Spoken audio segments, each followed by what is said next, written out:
Hello everyone, and welcome back to the Icing on the Skate podcast, the show where we talk about all things EIHL, NHL, and everything in between.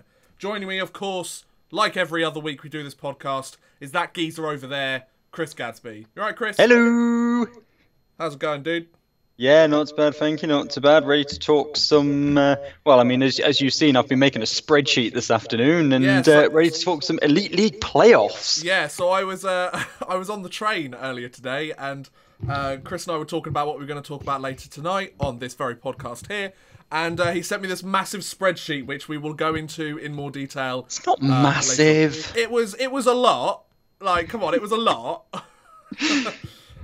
So yeah, for those of you who have never watched this podcast before, have no idea what it is, which might be some of you, this is the podcast where we talk about the British Elite League predominantly, because Chris and I are both big fans of the British Elite League, and we also do go across the pond and talk about some of the NHL news. We talk about some of the more interesting topics, or the ones we want to talk about, really. Those of you might remember that last week I didn't actually do one of these. Or we didn't do one of these because we had the trade deadline to do and you guys wanted a separate podcast. But we're back again. Hello. How's it going? So, Chris, would you like to take us through the standings at the moment? Standings? Yes, I could do the standings. Let's jump straight into the standings, you know. Okay. So, top of the table is the Cardiff Devils, who have 9 games to go and have 80 points. The Belfast Giants have 8 games to go and only have 78 points. Oh, it's going to be close. The Glasgow Clan have 7 games to go. They have 65 points. They can't catch the top 2. Nope. The Nottingham Panthers have 6 games to go and they've got 62 points. The Guildford Flames have 7 to go. They've got 59. 5 have 10 left. They've got 56. Sheffield only have 6 as well, and they have 55. Manchester have 7 to go. They've got 51. Dundee have 9 to go, and they've got 50. Coventry have 10 to go, and they've got 49. And Milton Keynes, who are out of it, have 9 to go and only have 32. So yes, thank you very much, Chris. So we're going to talk a lot more about the playoff race taking place in the Elite Ice Hockey League a little bit later, where we can do a quick sort of summary or a quick teaser at the moment. So we've said for the last however many podcasts that this is a 2-horse race for the title, for the Elite League regular season title. For those of you who don't know how the Elite League works, we have a regular season champion, which is basically the President's Trophy equivalent of the Elite League. Then we have the playoff champions, who will take place once the playoffs begin. So, yes, Cardiff and Belfast, there's all to play for there. Absolutely. Both those teams are still very much, to be honest, I wouldn't be surprised I have no idea which one's going to get it, and I wouldn't be surprised if either of them got it, to be honest, because they're 2 teams that have played very well and are both very deserving, you know? Your sound is really dodgy in my headphones tonight. I don't know if it's me or you. Well, hopefully it's not me. Well, I mean, it wasn't you until we started, and now it is you. Oh. It was fine before we started. I don't know if it is for anybody else. If it's just me, I can deal with it, but I didn't know if it was for... Let me know in the chat that it's Chris's fault. So, yeah, Cardiff Devils. Okay, if it sounds fine on the stream, it's just me. Alright, fine. Chris. Whatever. Yeah, Chris is my punching bag here on the podcast. Yeah. Well, somebody's got to be it. I mean, I punched myself enough. What? So, Cardiff Devils at the top of the Elite League. We will go... So, the playoff picture down the bottom end. So, there's 11 teams in the Elite League. Only 8 of them make it through to the playoffs. And it's a very, very close race for those final few playoff spots. We will talk about that in more detail later. But yeah, Cardiff and Belfast doing a great job. Glasgow have really surprised me. Like I said last podcast, like they've done really well for themselves. Like that's really good. So we'll take a look at it more later.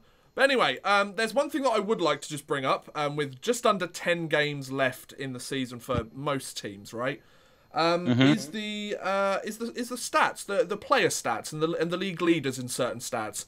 I haven't put this. I don't think I put this on the list of stuff to send you, Chris. I did mean to. No, probably not. But So, interestingly, I just want to bring up an interesting point. I'm gonna ask you a few questions, Chris. I've just thought of this right now on the spot. Oh, and SK St. Petersburg have just won Game 4 of the first round in overtime. They blew a 2-0 lead. David Rumblad just scored the OT winner. Thank you very much.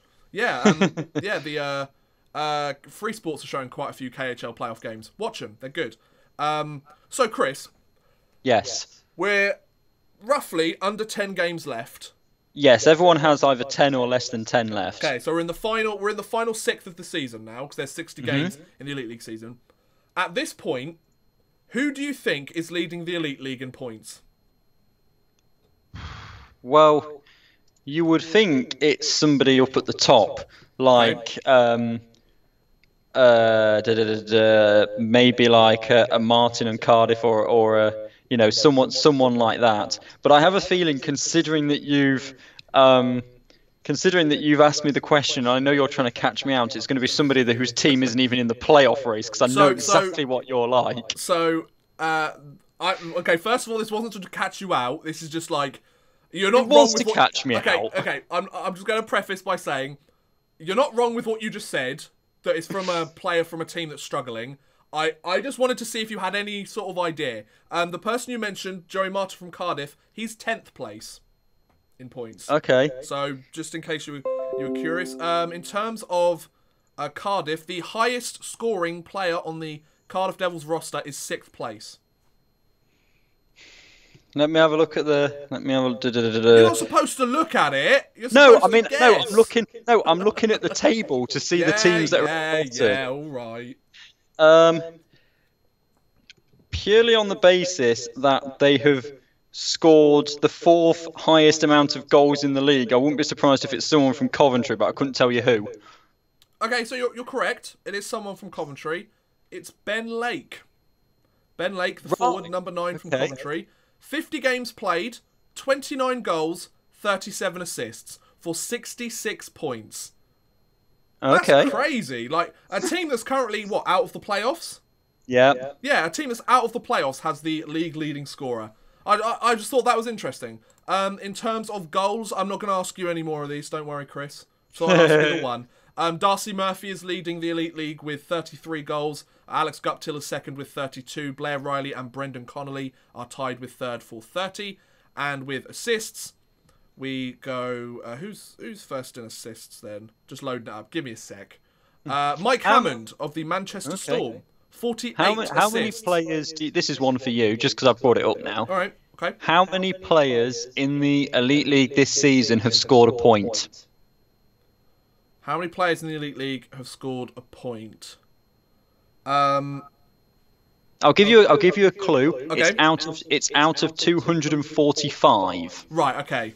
So out of 245 players that have suited up in the Elite League this season. Yeah. That's who have played. Like, some of them have only played one game, but okay. I'm gonna say 185. No, you're far out. It's 226. Okay, that's not too bad. Wow, okay. Fair play.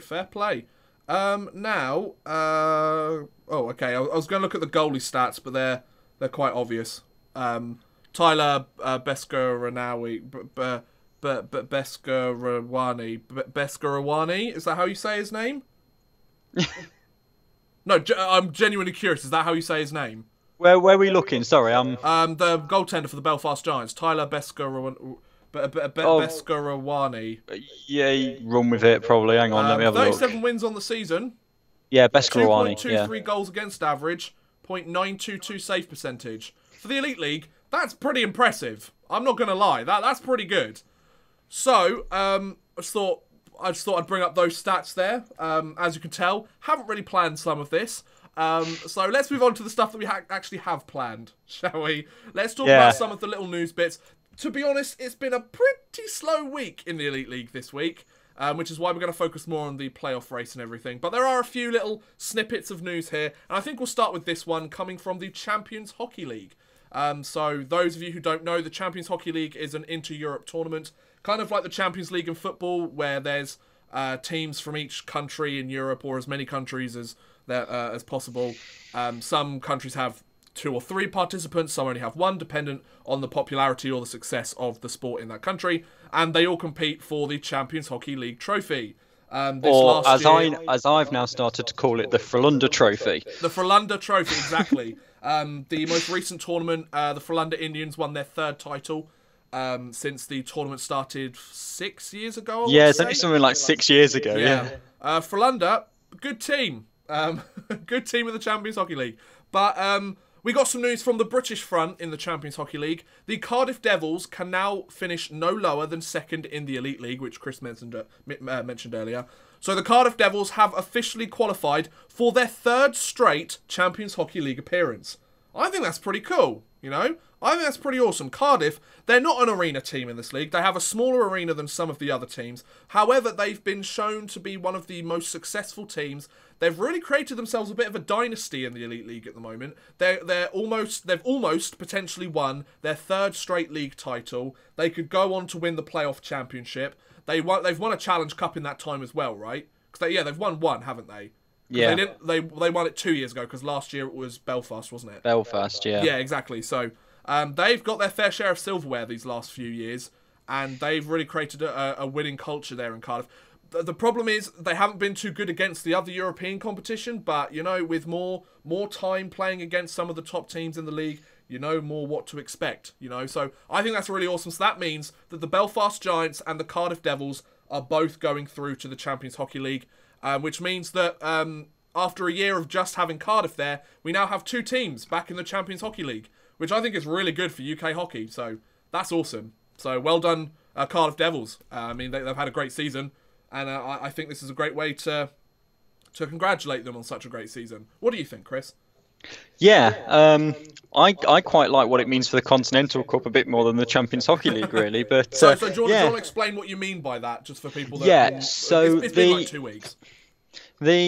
So Cardiff are now in the Champions Hockey League, of course. So it means that the playoff winner will get into the Continental Cup, which is like a smaller tier. European. Yeah, that's like the Europa League in football, so to speak. Yeah. Now the perfect thing here would be Belfast against Cardiff in the playoff final, because then, or for Guildford to win the Challenge Cup. Whoever wins the Challenge Cup normally gets into the Continental. Yeah. And but with Belfast playing Guildford, with Belfast already being in the Champions Hockey League, they can't play in both tournaments. So that you would think it would go to the runner-up of the Challenge Cup, which would be Guildford. But it's not. It will go to the playoffs. But you raise a good point, actually. You raise a good point, because Cardiff won't play in the Continental Cup if they're in the Champions Hockey League, right? Belfast won't play in the Continental Cup if they're in the Champions Hockey League. So if it's a Cardiff Belfast playoff final, who does the Continental Cup spot go to? Well, this is what I'm thinking, because unless it goes to 3rd place in the playoffs, but then, I mean, that's not even specified on the Elite League website. Maybe if they're waiting until that matchup actually does potentially happen to then go, oh, by the way, this is what's happening regarding the Continental Cup. Yeah, so they might give it... Go for it. They said they might give it to like 3rd in the league, which would still be great, because that might be Glasgow.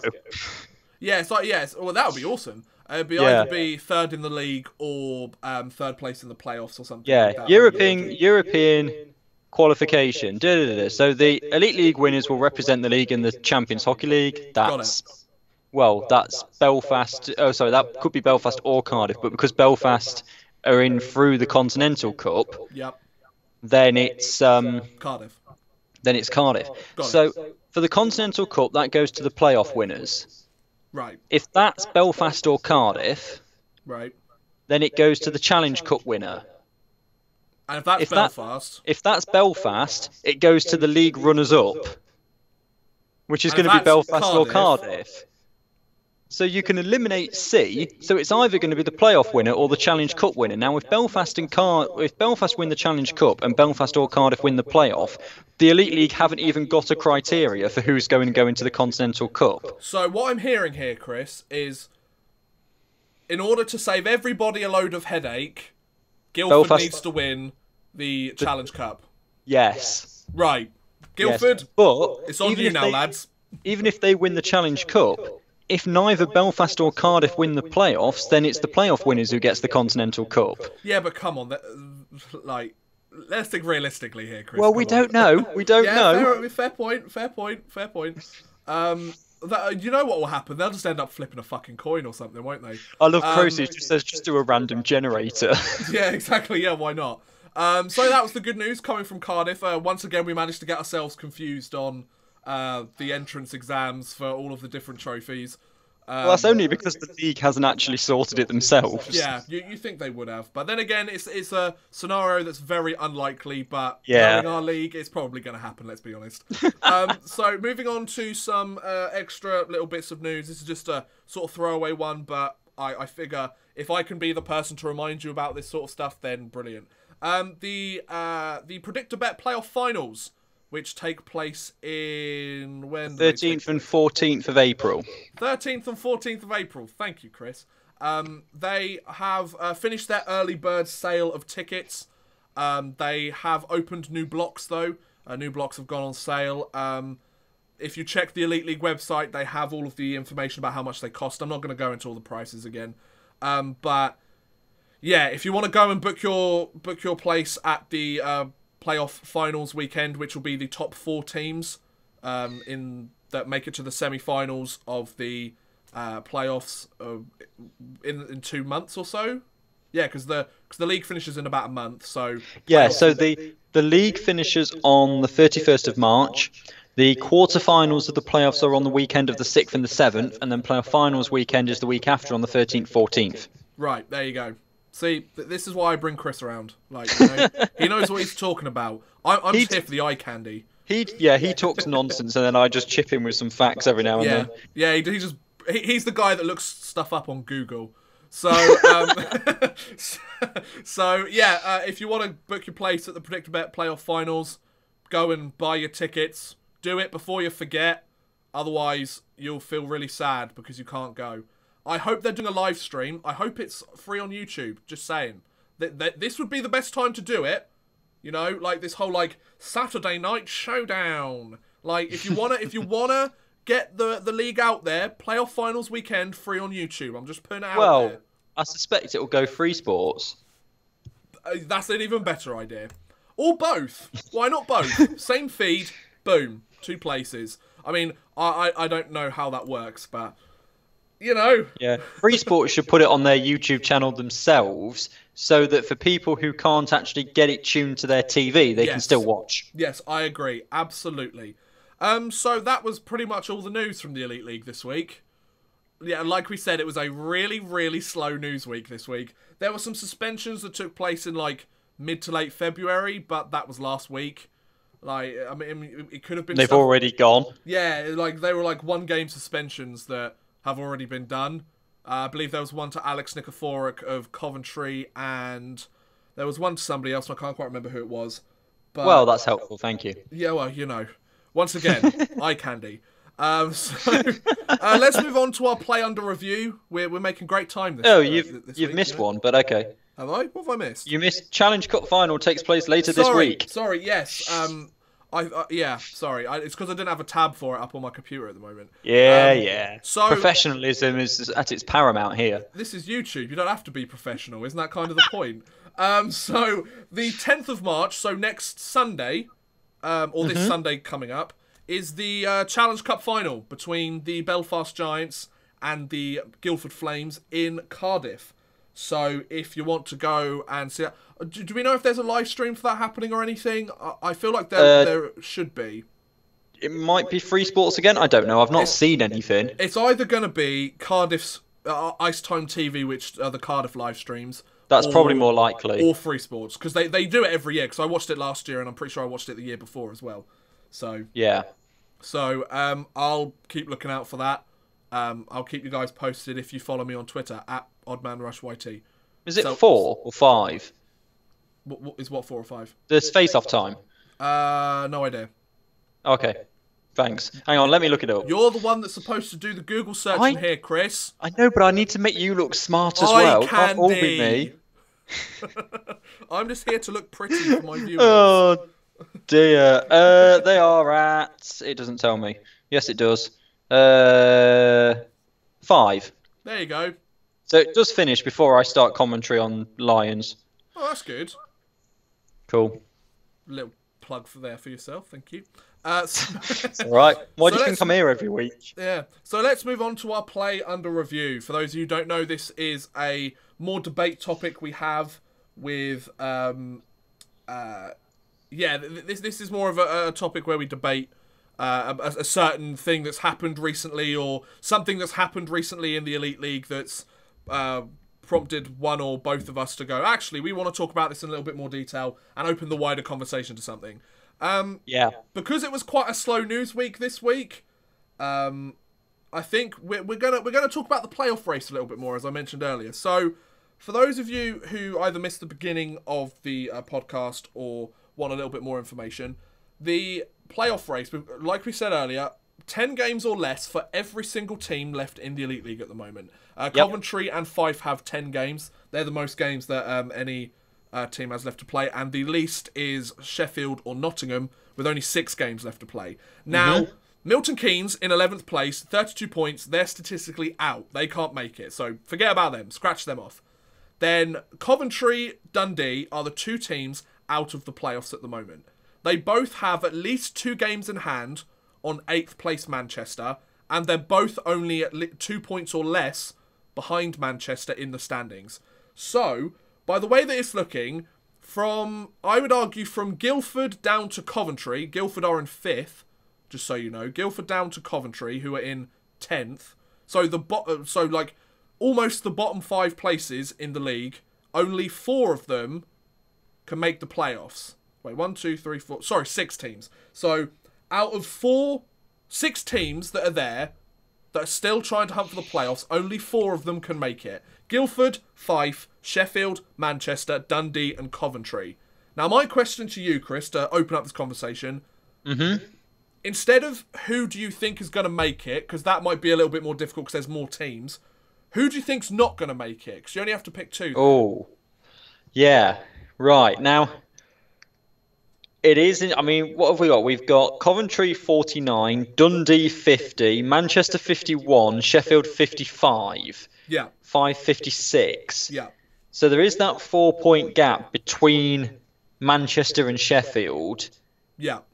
And Dundee and Coventry would have to win all their games in hand over Sheffield to overtake them. Well, Coventry would have to win 3 out of 4 to tie, but 4 out of 4 to overtake them. And Dundee would have to win all 3 of theirs. That's a tall order. Considering Coventry... So can I just... let me interject my thoughts, and I want to see what you think, like if they differ or are similar. So... I think the 2 teams that aren't going to make it are Coventry and Manchester. And the reason I say that is because Dundee, they're only 1 point back on Manchester. They have 2 games in hand. They have 12 overtime or shootout losses this season. That's the most of any team in the league. By at least 2, with the Nottingham Panthers in second with 10. But after that, we're talking about, like, if you take them out of the question, they've got at least almost double the amount of overtime or shootout losses than any other team in the league. All they need to do is pull a couple more. Does that not mean, though, that Manchester will have more regulation wins, which is the first tiebreaker? Well, but then again, they've still got 2 games in hand, so they only need to win at least one of them. Well, they have. Yes, true. I mean, it is... The teams that are currently in the playoffs... have almost a better run than the teams that are out of it. So let me just go through, because as I said, I did do this big spread. I might be able to slightly hold it up. So probably better if I show it, to be honest. Go very... Okay, you show it. Okay, we'll see what happens, you know? It's a new dawn, it's a new day, you know? See if I can find it.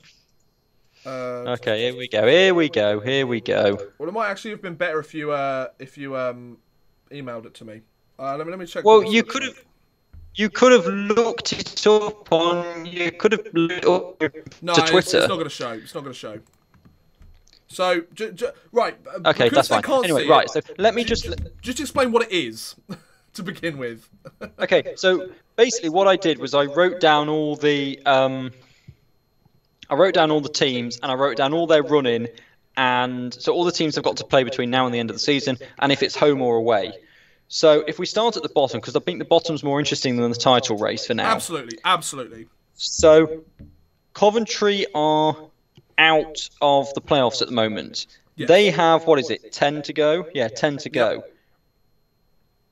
They have 3 games against Belfast. Oh, Jesus. Of which 2 of them are away, a double header. Coventry.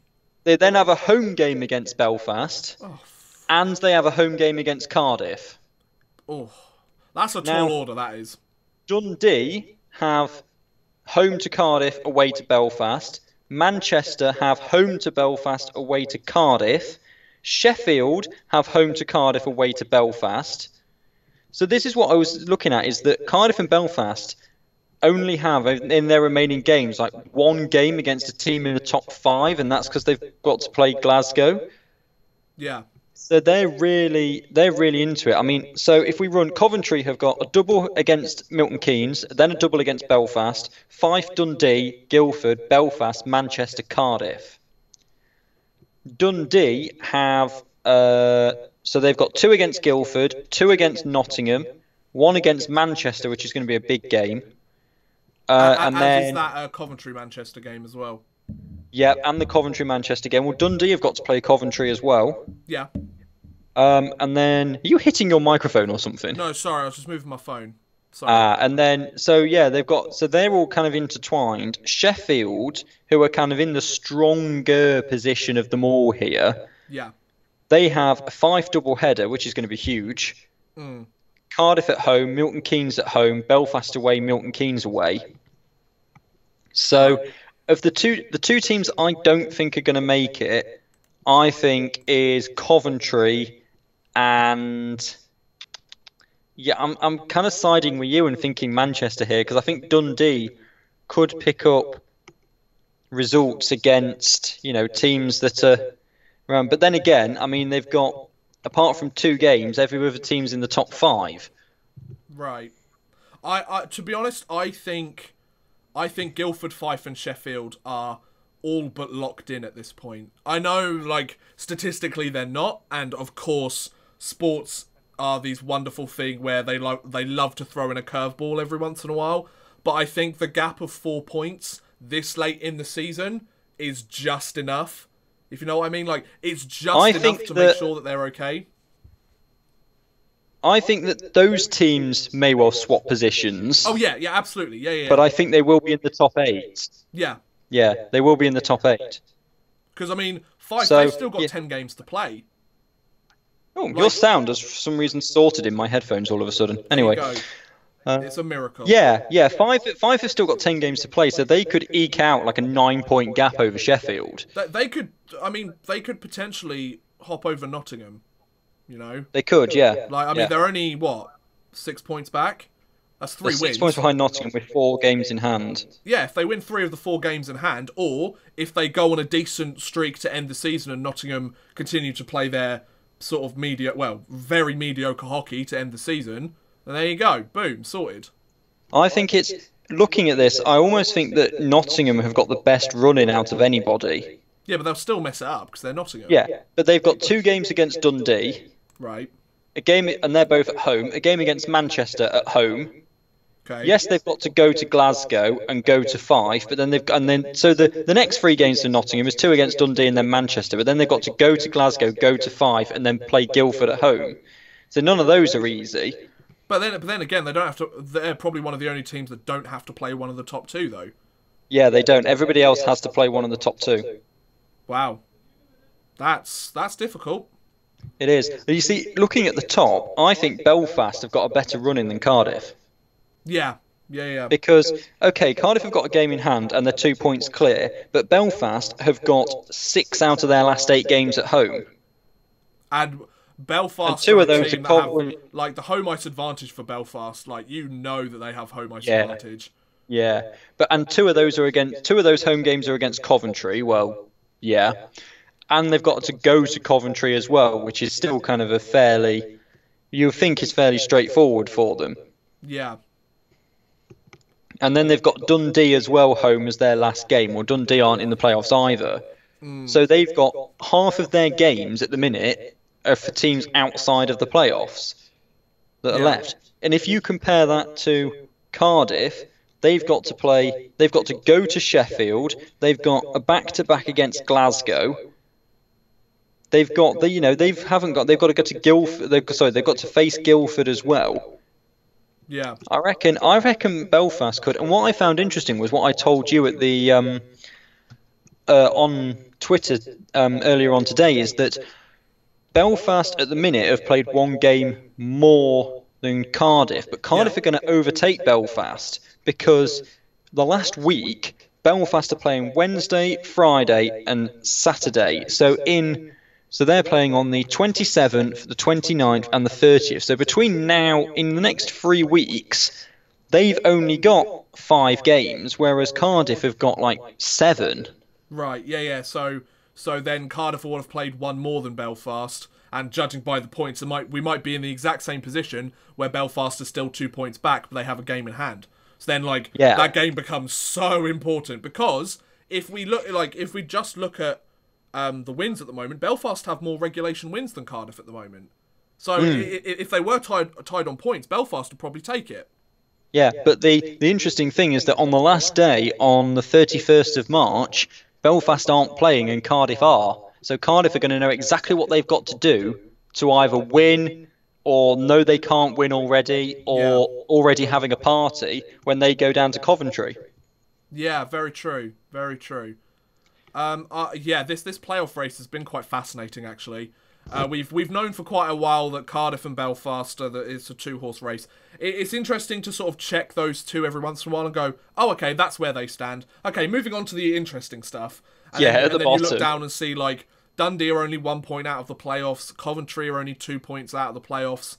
Like, that Coventry-Manchester game, that Dundee-Manchester game, those are going to be some really key games. But I've got to admit, I do think I think that Dundee will make the playoffs. I think they will. I think Manchester will. I think Manchester, Coventry, and Milton Keynes will be the 3 teams that don't make the playoffs this year. Yeah, I could be absolutely wrong. I'm just going to put that out there. I could be completely wrong, and I probably am. I'm not into this whole sports prediction stuff because, we're always going to get it wrong like 95% of the time, especially in a sport like hockey where it loves to throw upsets, more so than most sports, I would argue. Yeah. So, yeah, but I would say that Manchester, they haven't got enough of a gap with the amount of games that they've played, in my opinion. In their defence, Coventry are on a 4-game losing streak, so they could continue like that. And then Coventry are out of the playoffs, which is what I think anyway. Dundee, they won their last game, but if they went on a 2-game losing streak, then we're right back where we started. 1 point missing, but games are equal, so... The thing with it, though, is that you look at Coventry's fixtures and you go, oh, they've got 2 games against Milton Keynes, that's points to them. But it's not, because Milton Keynes can take that. They can. I mean, they've beaten Coventry in overtime this season. Milton Keynes can still give people a fight. I mean, look at what they did to Nottingham last week. Absolutely. The Milton Keynes Lightning are very good at playing upset. Yeah. They may have only scored... They've scored the least amount of goals of any team by quite a margin this season, and they've allowed the most goals by a fair margin as well, to be honest. But... they really do embrace that underdog role. That they do. If they know that they can have an impact on the standings, they go with it. Yeah, I think it's going to be great. I mean, when we do the podcast on the 25th of March, there's going to be some teams will have 3 and some teams will have 2 games to go, and we're still not going to know who's in the playoffs. Which is crazy. And it's going to be brilliant. Yeah. That'll be something interesting to talk about. That was the play under review, where we had a little chat about the playoff race. Some of you have given your thoughts, but who do you think is going to make the playoffs? Who do you think are the teams that aren't going to make the playoffs in the Elite League? Do let us know, and we can take a look at them in a little while. Let's move across the pond, shall we, Chris? Let's move to the National Hockey League. So as you can tell, we're really on schedule today. We're way ahead of schedule. We're going to have plenty of time for audience questions. Exactly, I know that. I'm sure Croce will want me to talk at length about the NIHL. if you guys don't know, if this is the first time you've tuned into the podcast, I'm sure we have some tune in every once in a while that are like, I have no idea what this is. I'm not quite sure what I think about it. We have a little bit at the end of the podcast where we have the chance to look at the chat a little bit more. We do look at the chat as the stream goes on, but we do have a lot of topics to go through, so we don't sort of look at it all the time and get feedback from that. However, at the end, we do like to open it up to you guys to ask us some questions on some topics that we might have brushed over that you'd like us to talk about a little bit more, or that you'd like us to mention a little bit more on, or if there's something that you would like us to discuss that we didn't mention. Somebody mentioned to me in one of my YouTube comments the QMJHL player that really unfortunately passed away this week due to a complication with epilepsy, which is awful. So if you want us to talk a little bit more in detail about that, I haven't picked that as one of the topics because I don't really like to talk about players passing away in huge detail, so I don't really feel like it's the right thing to do on something that I monetize like this podcast. However, if you do want me to tell you what happened, essentially, I can find an article. Canadian Jock, hello, how's it going, bud? You are a great YouTube channel. Just thought I'd put that out. Honestly, like, if you haven't watched, like, if you want to watch some, like, awesome NHL stuff, Canadian Jock is the place to go. And I'm not just saying that to lick your ass, Canadian Jock. Legit. I legit have actually watched, like, it does sound like that, videos. To be honest, mate. I know, I'm literally like, but no, seriously, like, he actually makes some fucking awesome videos, so go watch them. His ones on Mike Milbury made me die. So anyway, NHL standings. Let's move on. The Tampa Bay Lightning are still killing it at the moment in the National Hockey League, to the surprise of absolutely zero people. They have 104 points. Kucherov has scored over 100 points this season, and he's still got like 15 games to play. I think he's on. I hope you're paying attention to all this, because this is going to end up in the quiz at the end of the year. Oh, is it? Well, it's all stuff about that happened this year, so you need to be paying attention to all these records and stuff. Okay, well, I'm not, so it'll be a very interesting quiz. So, once the EIHL season ends, we're going to do a bit of the final podcast, probably going to be like a big fat quiz of the podcast, you know? Yeah, basically, like, yeah. Yeah, so we're going to come up with a load of questions, or Chris might come up with a load of questions, and he's going to ask them to me, and I'm going to get every single one wrong, because I suck. So, Tampa Bay in first with 104 points. A 50-12 full record in 66 games. Like, I mean, we always have a team that almost runs away with the President's Trophy every year, but that's just incredible. Like, wow. What is the 82-game record? That's a good question. I'm looking it up just to see if while I go through the rest of the standings. So, the Calgary Flames in second place with 89 points. Boston in third with 87. 86 points for San Jose, who are in fourth. Toronto. I really need to swallow. 84 points for Toronto in fifth place. Washington, 83 points for sixth place. Winnipeg, 82 points for seventh place. The Islanders and the Predators take 8th and 9th, but they both have 81 points on the season. 78 points for Carolina, who are in 10th place. They've gone on an absolute tear recently. They started off the season well. They really dropped halfway through the season, and then, boom, they've arrived again. So, fair play. I guess it's just because they're jerks, according to Tom Cherry. Pittsburgh, Montreal, and Vegas take 11, 12, and 13, but all have 77 points. The Columbus Blue Jackets have 75 points for 14th place out of the playoffs with all those deadline moves. Oh, that's not good. The St. Louis Blues have 74 points for 15th place in the league. 72 points for the Philadelphia Flyers in 16th.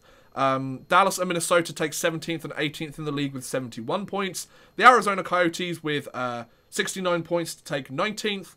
The Buffalo Sabres and Colorado Avalanche both with 68 points to take 20 and 21. The Florida Panthers in 22nd with 67 points. The New York Rangers in 23rd with 65. I'll take it. We're tanking for Jack Hughes. I mean, we're not going to get him, but we want that high draft pick now. The Edmonton Oilers... they have 63 points, as do Chicago, as do Vancouver, for 24, 25, and 26. The Anaheim Ducks, 59 points for 27th. The little bit of them come up in the news a little later. 58 points for the New Jersey Devils for 28th in the league. 29th in the league is the Los Angeles Kings with 56 points. Detroit are in 30th, the penultimate place in the National Hockey League, 55 points. And last but not least, everybody's train wreck this year, the Ottawa Senators, 51 points for 31st in the league. In terms of winning streaks and things like that, the Arizona Coyotes on a 6-game winning streak, Carolina on a 5-game winning streak, Vegas on a 4-game winning streak. In terms of losing streaks, there aren't really that many big ones. The Detroit Red Wings on a 4-game losing streak, and New Jersey on a 3-game losing streak. So there's that. Yeah. Okay, so I have your points ever and all the rest of it. Can I guess? I'm going to get this wrong, but I want to guess. Go on, then. I'm going to guess the team, and I'm going to get it wrong. Go on, then. Is it the Montreal Canadiens? It is. Is it? Okay, It is. I'm quite happy with that. So it's the Montreal Canadiens have the record. Yep. And I'm going to say the record for most points. It's an 82-game season, right? That we're talking about? Well, no, because they achieved the most points in an 80-game season. Right, okay. So that means there's the potential of 160 points. Now, no team has ever got near that. I'm going to say 122. Oh, 132. Ah! Damn it! So the Montreal Canadiens have the most points ever in a season with 132. That was in an 80-game season. Right. The most wins in a season is... Do you want to have a guess at that as well? That's an 82-game schedule. The most wins. Most wins in a season. Can you tell me the team? Detroit. Detroit. And what year? Can you tell me what year? Okay, 95-96. 95-96. Now, I can't quite remember if that's the year they won the cup. It's an 82-game season, right? 82-game season. How many wins? Season. 75. No, no, it was 62. 62. Okay, that's not too bad. I mean, to be fair, if they'd have had 75 wins, that would have been 150 points. Yeah, but you know, they might have been the NHL's equivalent of Golden State. You never know. Yeah, but you just learned that Montreal had the most points ever with 132. Listen here, son. Do you know the Red Wings of the 1990s? They were fucking incredible. Like, they could have shattered their own records if they wanted to. So, Tampa Bay, they have 16 games left in the regular season. That's a potential 32 points. I'm not saying they're going to win all those games. Like, let's be honest here. Let's be realistic. But 32 points up for offer. That would take them up to 138 points. Yep. And that would be, if they won their last 16 games, 66 wins on the season. Mm-hmm. That would be pretty incredible, wouldn't it? But you know, it's the Tampa Bay Lightning. They'll lose in the conference finals. Oh. They probably won't this year. I don't want them to, because I want that first-round pick for the New York Rangers. So please, guys, come on. So those are the standings for the NHL as of right now. When do the Rangers next play? March 5th against Dallas. Oh, that's at 1:30 in the morning. I can't be bothered to stay up for that. You can tell I'm a true fan. You do so much else with your life, don't you? All right, listen here, you. I have scripts to write, videos to record and edit. I mean, I know it looks like I just turn up and chat shit and disappear, which you're probably not wrong, but I also do a bit of work as well on the side. You know? I do actually put a little bit of effort into things. And people are like, oh, his name's actually pronounced like this and not this. Fuck off! Anyway, back to the news. So, this is quite a nice piece of news to talk about.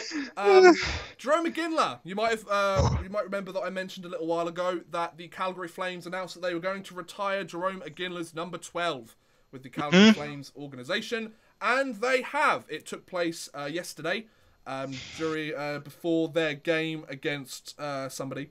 And Jarome Iginla is the franchise leader in games, goals, points.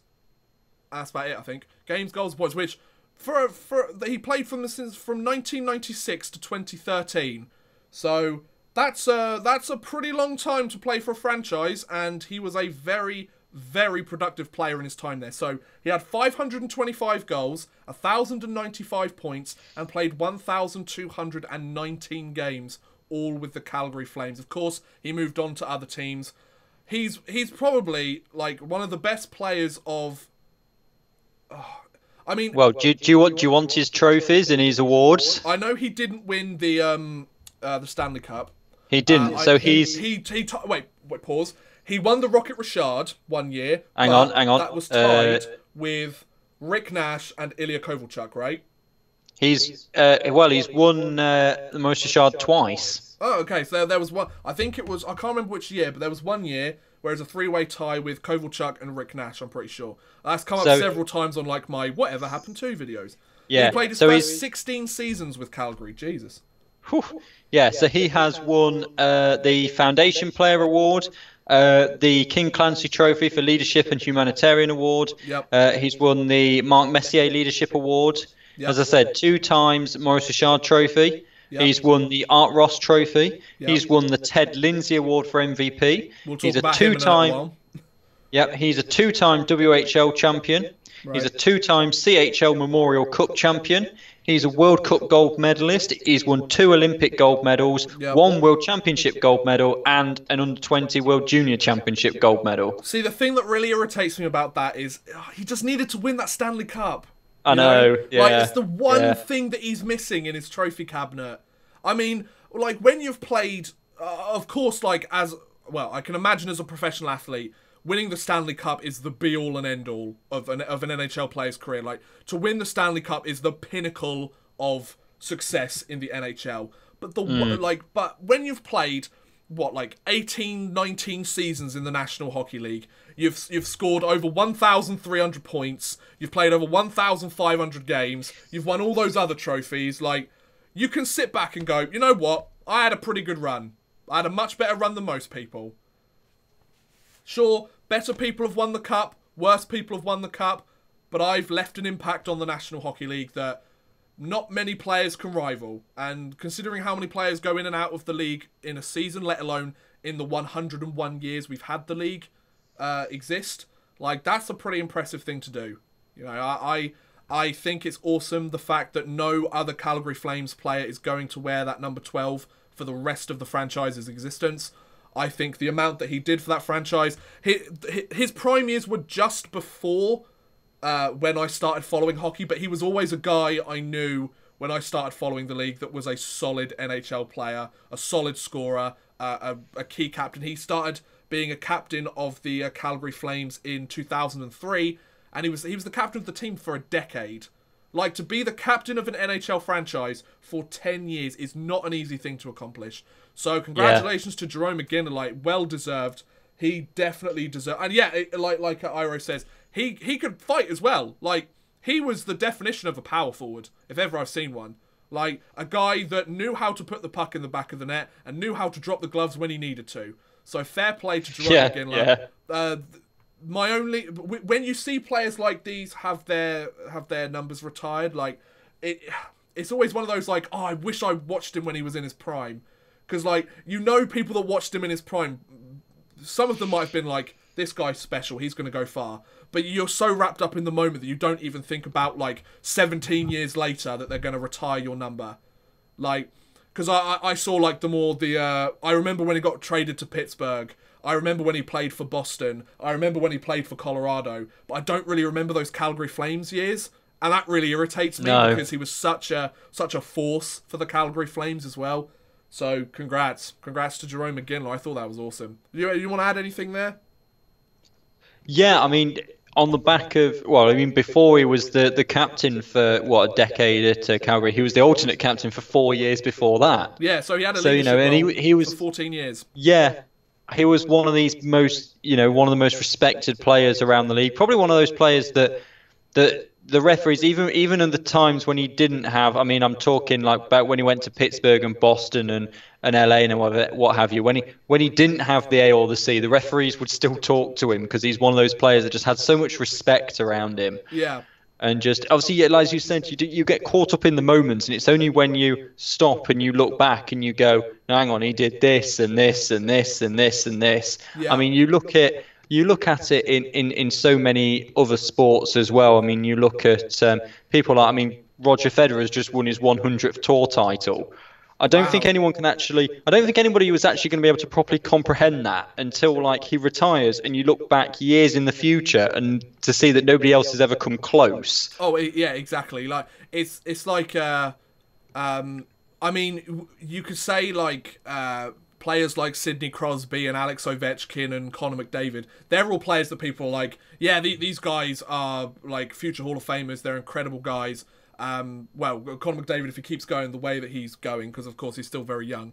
But like Sidney Crosby and Ovechkin, definitely like the superstars of their generation, going, yep, they're future Hall of Famers. They've both done fantastic things. Ovechkin's recently had like his 10th 45-goal season, which is the only NHLer in history to do that, I'm pretty sure. So that's incredible.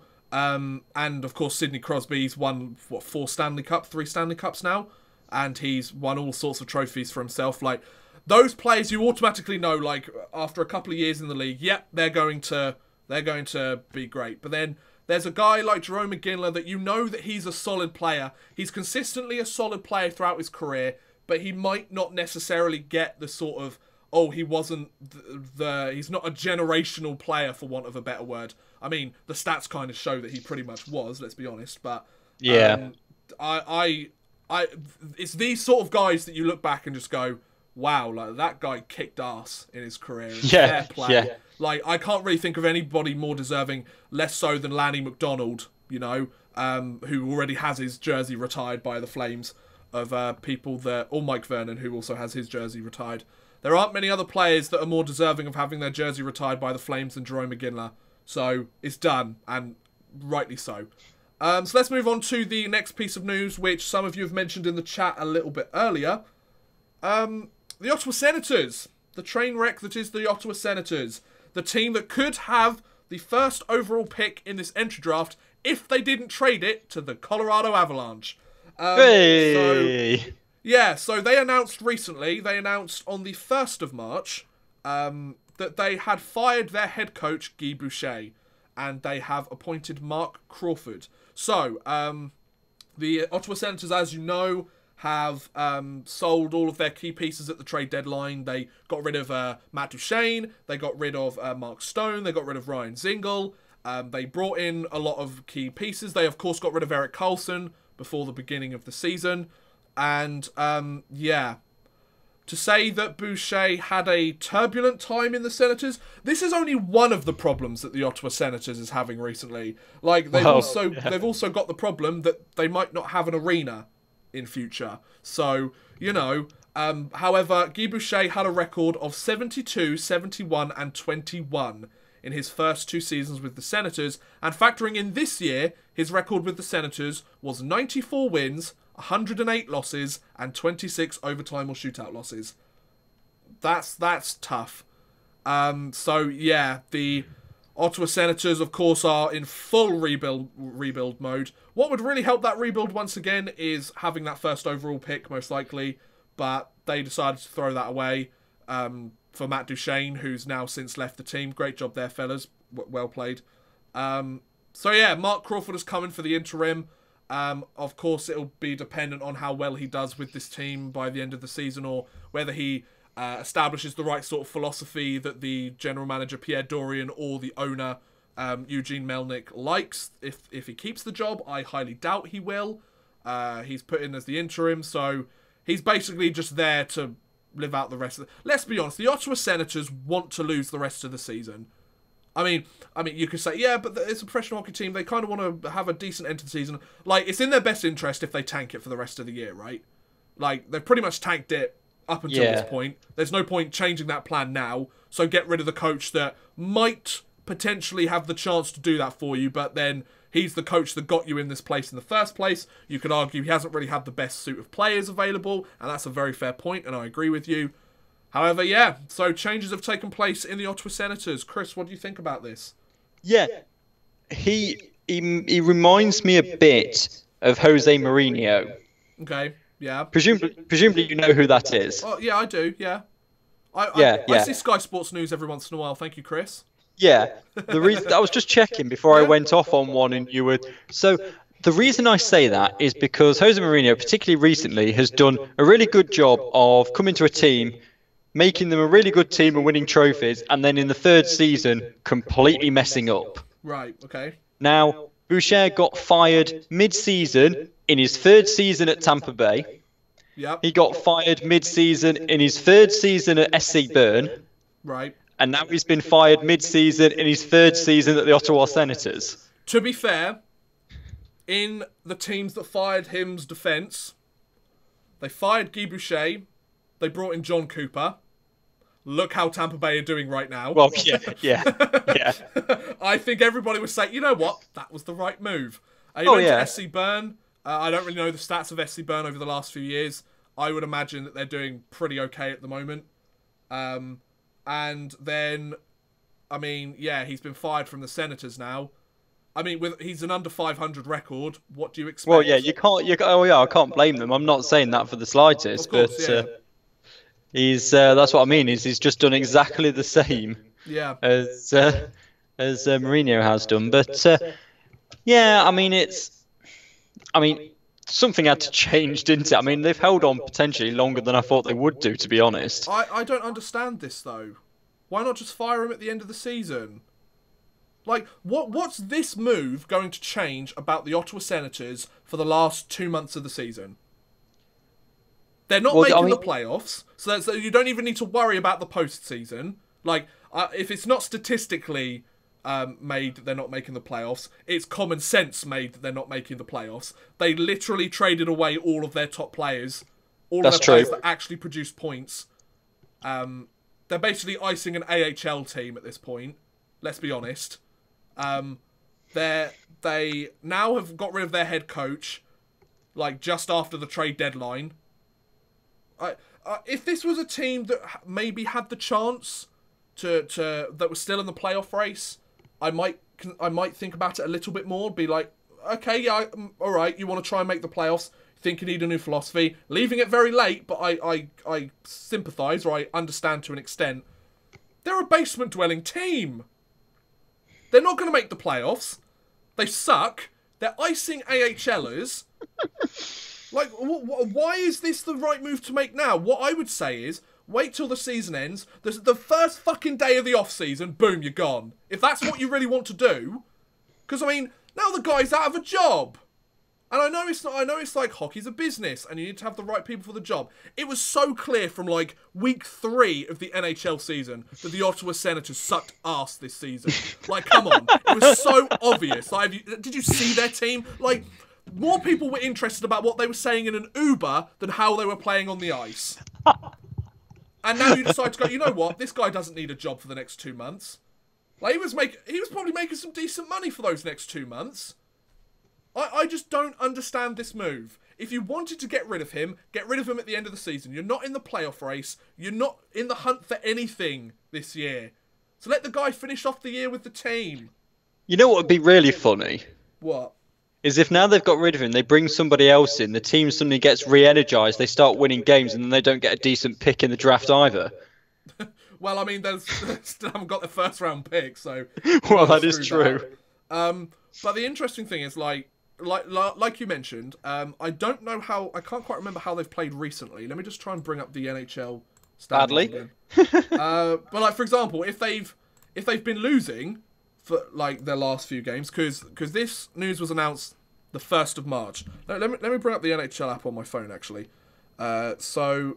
Where are Ottawa? They're at the bottom, aren't they? I don't know why I need to ask that. Yeah. I mean, right, results. So they beat Florida yesterday. Okay. But before that, they were on a 7-game losing streak. Exactly. So I know I like, because they weren't playing very well, I get why they did it. And this might be, like you said, this might be an opportunity for the players to go, oh, well, now that we've got rid of them, we can actually try and have a bit more fun and try and play our game that might not have synced up with what Guy Boucher wanted. And we can go out and have a really good run of it. Yeah, like, I get that. But at the same time, it's far too late for that anyway. If the ownership or the management felt that it would be more beneficial if the head coach left, they should have fired him earlier in the season. Why not do it why not do it at the beginning of the year, like beginning of 2019? What about before the All-Star break, or during the All-Star break, or just after the All-Star break? You know, I just don't get it. I don't get why they've made this move at this point in the season. Yeah. The only thing I can think of is that Guy Boucher and Pierre Dorian or Eugene Melnick, who's the owner of the Senators, have had a falling out recently. Because let's be honest, things have probably been a little bit sketchy between them this season, given what's happened in the standings. But there must have been something that's happened. I mean, there might not have been, but I bet there's something that's happened that's caused this to happen now, you know. Otherwise, feel free to respond, Chris. Like, what's the benefit of doing this now? Well, I mean, I'm like you. I don't see one, because it's not like they're going to have a push to the playoffs. Yeah. Or what the Senators could have done was they could have fired Boucher and brought in or Pierre Dorian. Could have done what Anaheim did. Yeah, The general manager becomes the interim head coach and goes, okay, I want to see hands-on the talent that we have available, and then I can make my moves for the future based on that. Just till the end of the season, because, I mean, then it means you have to pay 16 games left. They're 26 points off the wildcard spot, so they'd have to win, 14 out of the last 16 games. Well, I mean, given the NHL, they'd pretty much have to go on a 16-game winning streak. Yeah, and hope that everybody else loses all of their games. Exactly. Which, come on, that's not going to happen. Yeah, it's not. No. So I just don't get it. Anyway, let's move on. Let's move on from the train wreck that is the Ottawa Senators, because I mean they might not even be in the city come a few years. To be honest, as a Leafs fan, it's so satisfying. So let's move on to some contract news. It was announced 2 days ago that the Anaheim Ducks have signed forward Jakob Silfverberg to a 5-year contract. So Jakob Silfverberg signed a 5-year contract with the Anaheim Ducks on Saturday. The financial terms were not released at the time of this posting. However, it's probably out there somewhere. The 28-year-old forward has 24 points in 56 games this season. He would have become a UFA July 1st. Of course, the 24 points in 56 games, I feel is a little like doing Silfverberg a little bit of an injustice. The Anaheim Ducks as a whole haven't been very good this year. Sure, Silfverberg is part of the reason for that as a top 6 guy for them, but he's had better seasons, and I'm sure he will have better seasons. I just think this has been a bit of a down year for everybody in the Ducks organisation, so the 24 points in 56 games might not be reflective of the guy they're going to get. Just thought I'd give him, he's been steady, hasn't he? He's been steady. So he's never lit the league up, but last season 40 points, season before 49, 39, 39. So he's been steady, and I mean he was on just shy of 4 million. Right. So you would think that he's going to be there or thereabouts again. Yeah, he's not going to take a cut, is he? I reckon it'd be about 5.5, 6. Yeah, he was at 3.75 million. I'll see if I can check the hockey Twitterverse to see if they've mentioned it at all. The one thing I will mention though is he was a 2nd round pick of the Ottawa Senators. They're back. In the 2009 draft, he has 233 points in 475 games. So he's pretty much a point every other game player. His entire career. Yeah. See if I can find this. I can't find it at the moment. So if anybody knows exactly what it is, do let me know. However, what I will say is Jakob Silfverberg, a very, very good playoff performer. 45 points in 69 playoff games. That's pretty good. That's pretty good. Like, it's very clear that he's a guy that turns up and plays much better hockey when it matters most. The problem is, you have to get there first. In order to be a decent producer. So, the Ducks general manager and coach Bob Murray have said, he's the kind of player I like to have on the hockey team. A point every other game and somewhat mediocre. He's a 200-foot player who doesn't cheat you in any respect. Competes every night. I've been really impressed since I've been down behind the bench. He's been very impressive with his leadership abilities. Very impressive. He doesn't like to lose. He doesn't accept losing. Then why is he playing for your team? Ha ha! The Ducks are 3-6-0 under Murray since Randy Carlyle was fired, and they are 11 points behind Minnesota for the 2nd wildcard spot into the Stanley Cup playoffs, so they're probably not going to make it. So yeah, Jakob Silfverberg gets his 5-year contract. Anything you want to add? Any thoughts there, Chris? No, I mean, as we said, he's a steady player. He doesn't like the lead, light the league up, but he does, steady point. He's quite reliable in the sense that you are going to kind of, you know what you're getting from him. He's not going to give you 3 points a game, but he is going to provide for you. Yeah, like he'll a point every other game. Like 40 points is kind of like a decent season, like an average season. A guy that you would probably, what was he, second round pick? Like, there's been worse second round picks. There's been better second round picks. Yeah. Nikita Kucherov. But there's been worse second round picks, Oh yeah, yeah. So yeah, I'd be interested to know the financial terms. I think they're committing to him a little bit too much. He's supposed to be in the prime of his career now.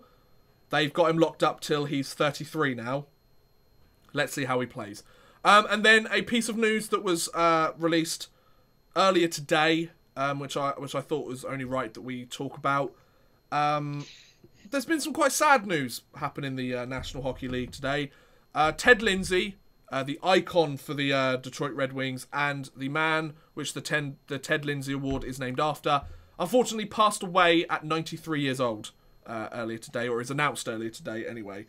So he was a member of the legendary production line for the Detroit Red Wings. He was a Hockey Hall of Famer, and he won the Stanley Cup 4 times with the Detroit Red Wings. So this is what the NHL news article has to say that I found. So Ted Lindsay he died on Monday at the age of 93. Known as Terrible Ted for his ferocity on the ice, Lindsay won the Art Ross Trophy in 1950 as the top scorer in the NHL, played in the All-Star Game 11 consecutive times, was selected to the NHL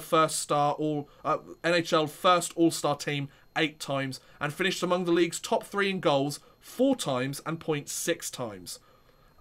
So, yeah, he played 1,068 NHL games with the Detroit Red Wings and the Chicago Blackhawks, scoring 379 goals and 472 assists, and 1,808 penalty minutes. He's a guy that like to get rough with it, He won the Art Ross, and he was the left wing on the Fame production line. He won the Stanley Cup 4 times in his career, which is pretty cool.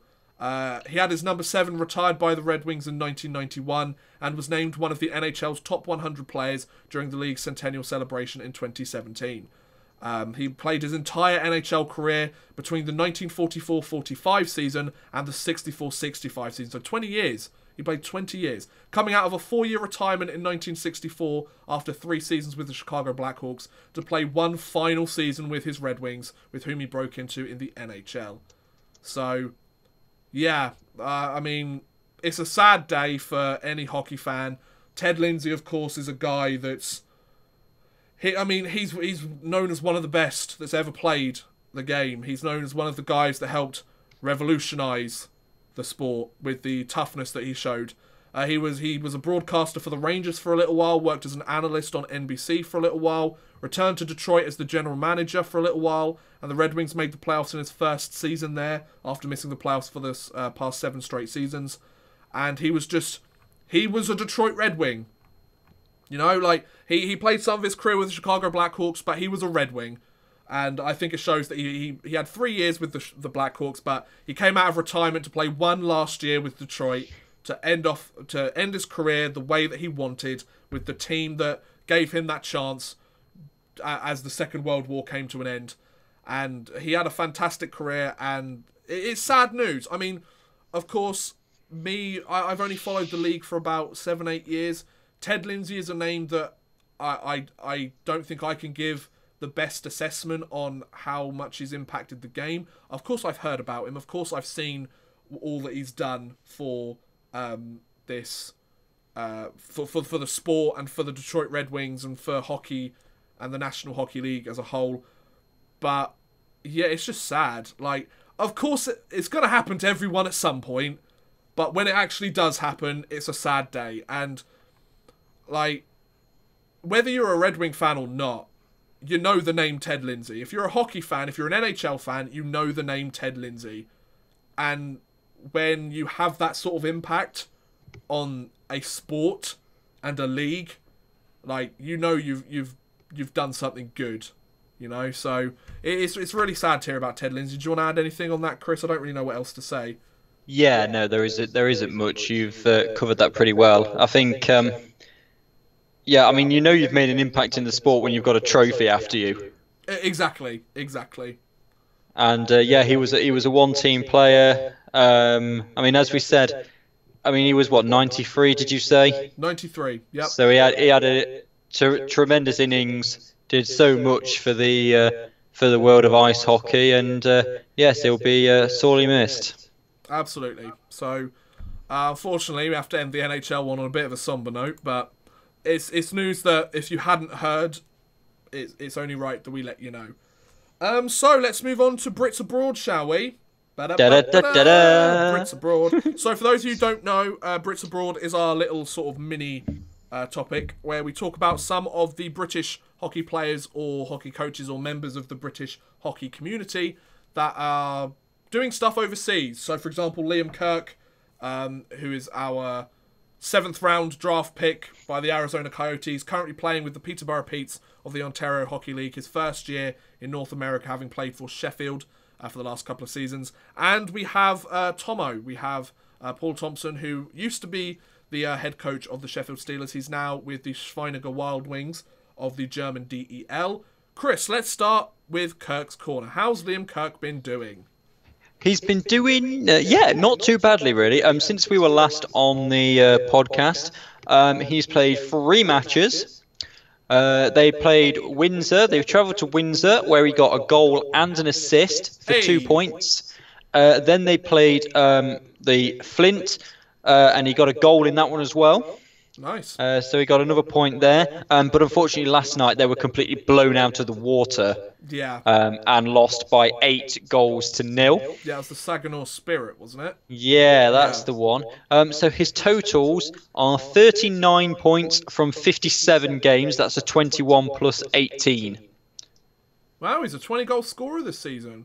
He is a 20-goal scorer this season, yes. Play to Kirky. No, that's really good. Like, considering it's his first year in North America and they have different ice rink sizes, because Europeans usually play on Olympic-sized ice rinks. North Americans usually play on, like, NHL-style rinks. They're different sizes. Means the less amount of space means there's less time to sort of make decisions and everything.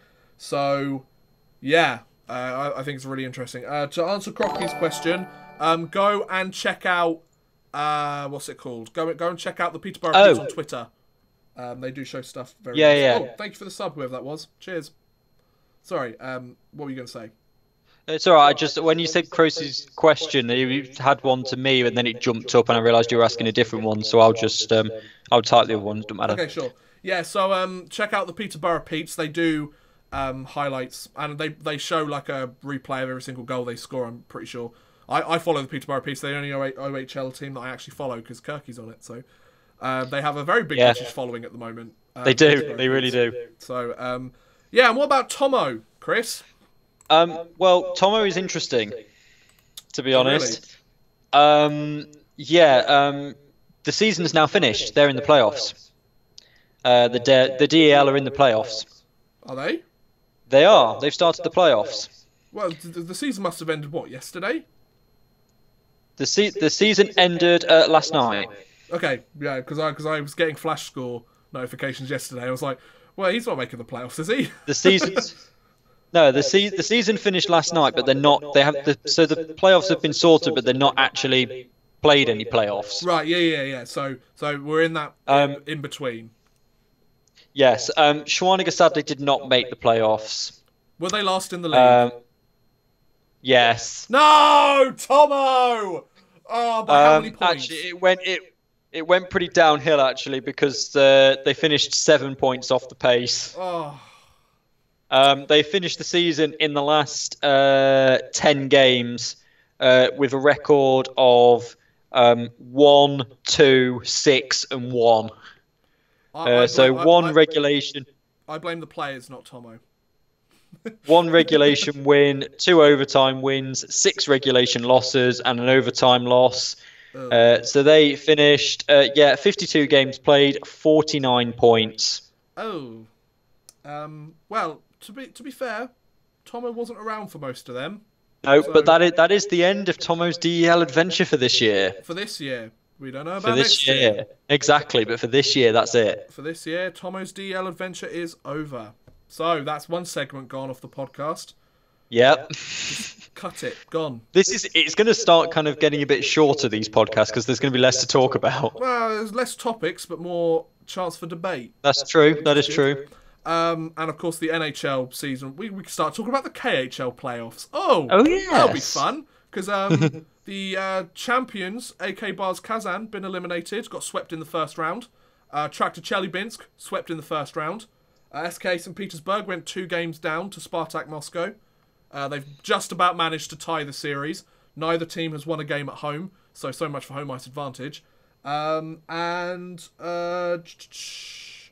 are the sort of big storylines at the moment. So yeah, are there any corruption kind of not yet conspiracy stories? If there is, I'll make a video on it. I'll have to check out that guy's Twitter again, just in case he's raving on about it again. Otherwise, the Russian mob might come and kill me. Let's move on. Let's move on to fantasy. So, for those who don't know, I ran a fantasy league at the beginning of this season, and most people have forgotten it exists. I haven't forgotten it exists. I just don't really update the players anymore. But it's you, me, and Max are about the ones that. Yeah. So I lost by 1 point last week, which sucks. So close. Bit annoyed about that. So I lost to the Yeet. The Shore Billionaires beat Max. The Portsmouth Pirates won. The Red Hawks won. Stanley Yelnats won. The Denver Sports Team won. The Duncan PlayStations won, and the Beanheads won, and Chris was on a bye week. I was on a bye week again. You only got 66 points anyway, so it's a good thing you were on a bye week. That's because I didn't bother to update my squad because I knew I was on a bye week. Yeah, excuses. So, for this week, this is the last week of our fantasy as well before we get into the playoffs.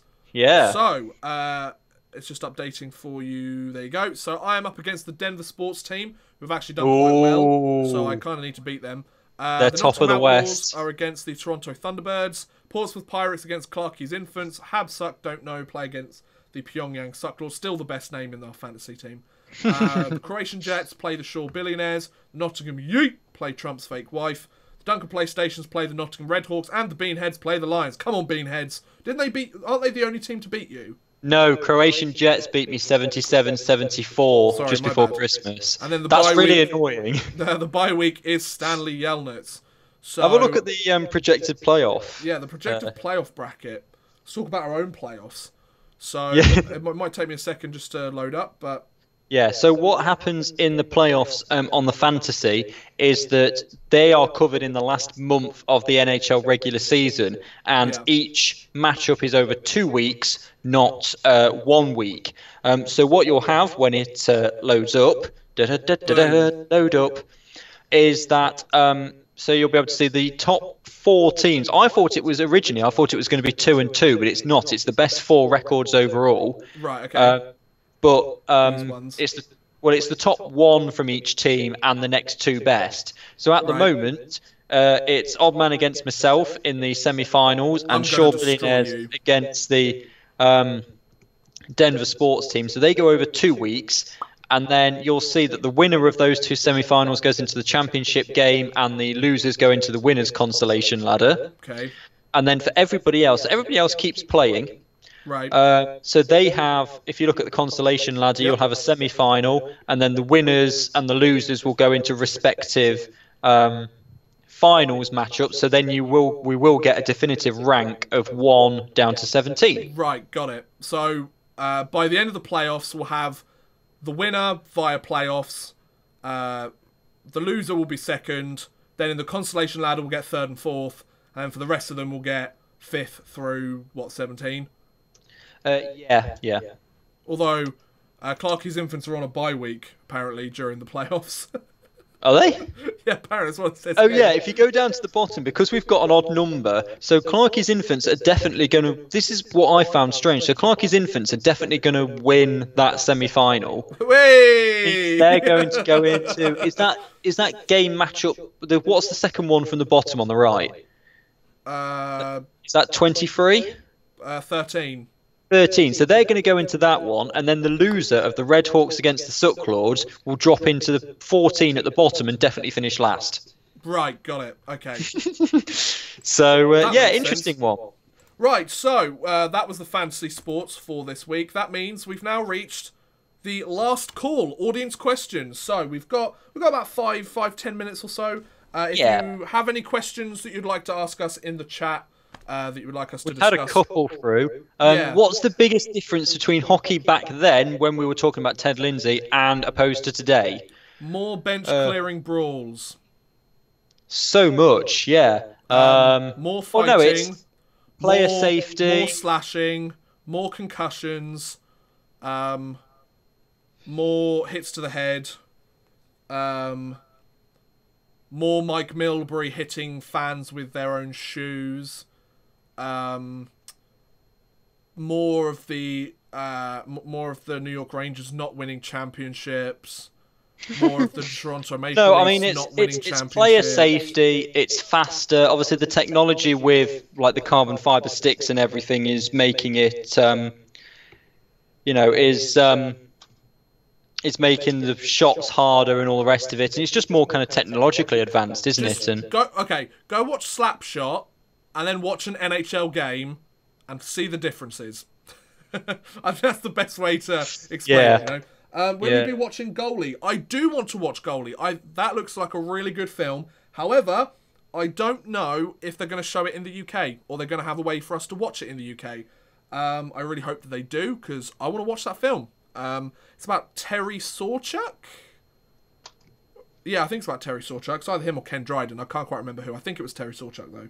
Yeah, it looks like a really good film. I want to watch that. Hi, Danny. How's it going? Oh, hi, Danny.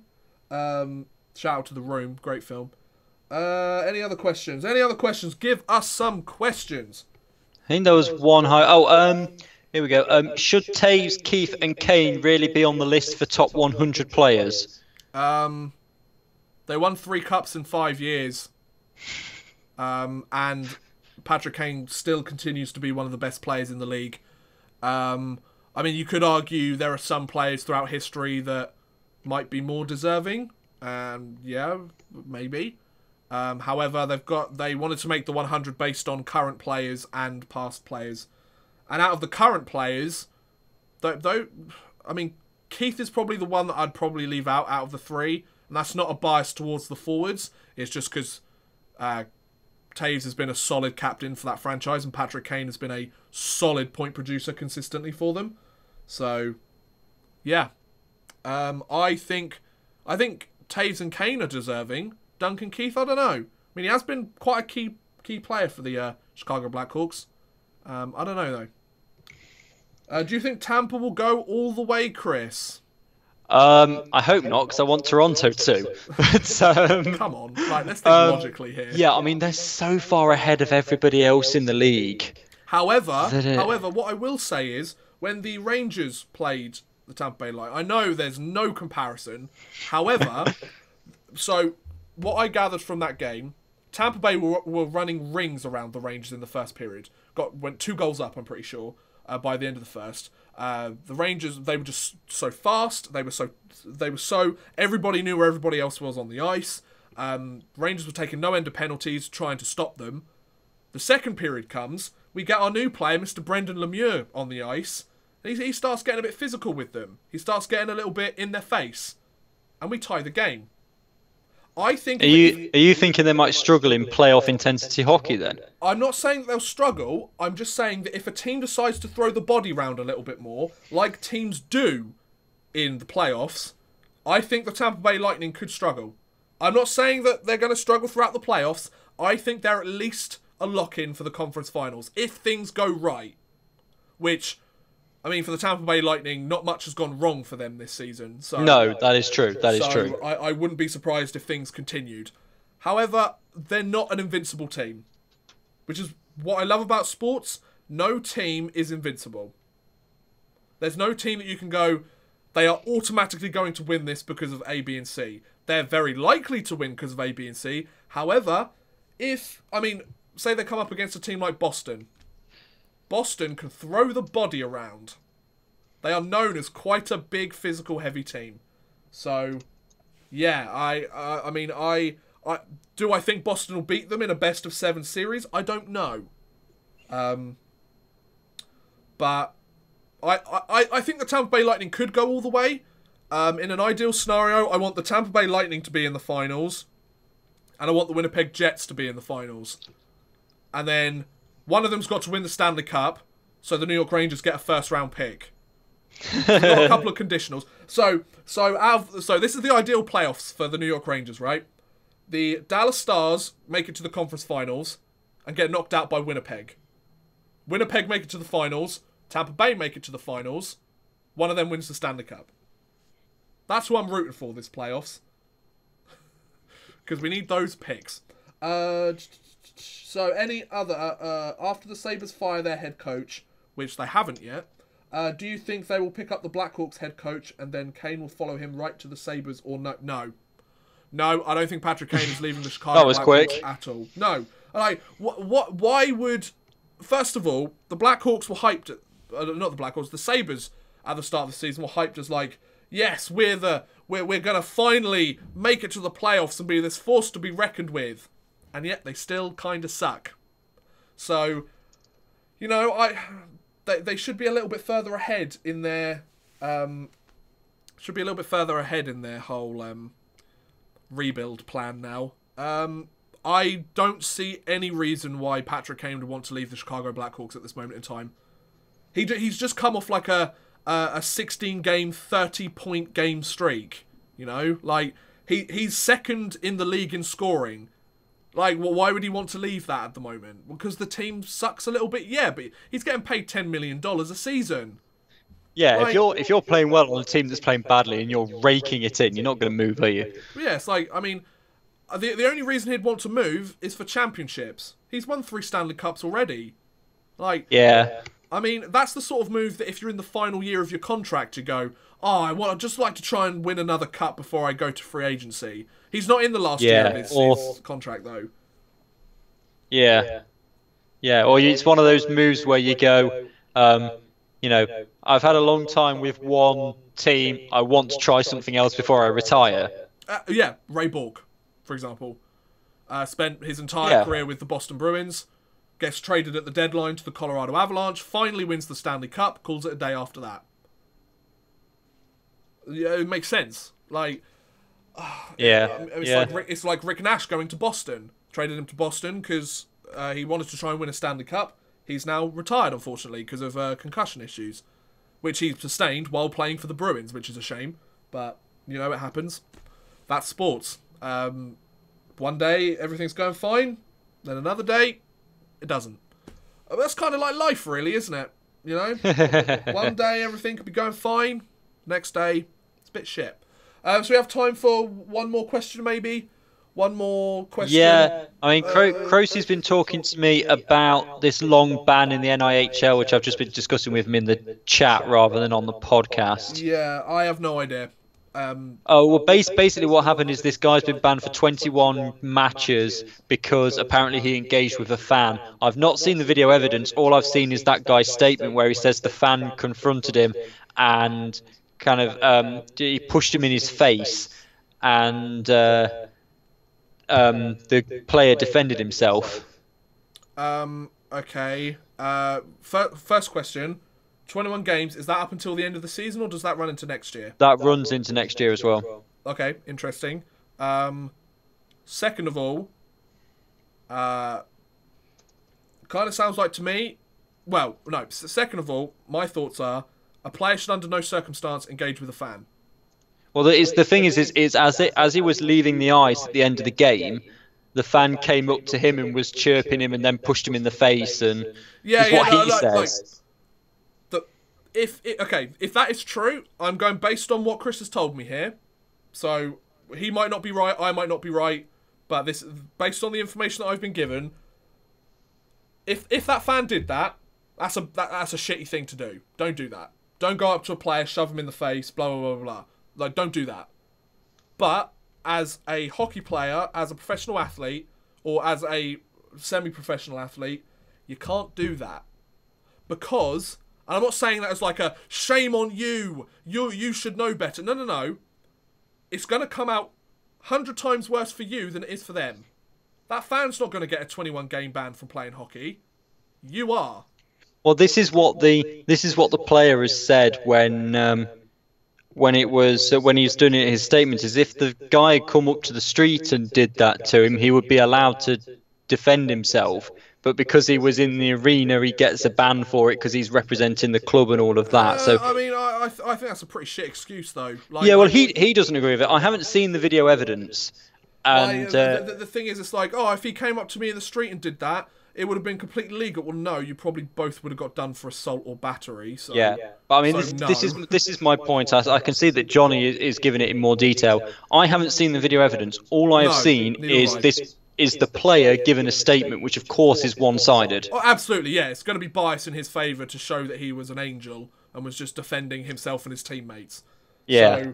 So, maybe we'll talk about that in a little bit more detail next week once we've both seen the video. But yeah, so I think we'll end the podcast there. So about an hour and 35 minutes. That's normal podcast length, you know. Yep. We managed to talk about quite a lot here. So yes, thank you very much for watching, guys. In terms of videos on this channel for the next week, I've got another Whatever Happened To coming out this Sunday. Don't worry. Put your pitchforks down, folks. You're getting another one. Take 1 week off, and everyone's like, can you do this one? I'll get round to it. Fuck off. And I've also got another sort of story-based video hopefully going out this week, which quite a lot of you guys seemed to like last time, so figured I'll do another one. So yeah, we'll hopefully be back next Monday, 7 PM British time, 2 PM Eastern, for another podcast as the playoff race still heats up. We'll have to talk about the Challenge Cup next week, of course. The final will have taken place the day before, so let's have a little chat about that next week. So yes, thank you very much for watching, guys. Thank you, Chris, of course, for joining me once again. Pleasure. And being my punching bag again. But yeah, we'll see you guys again soon. Bye.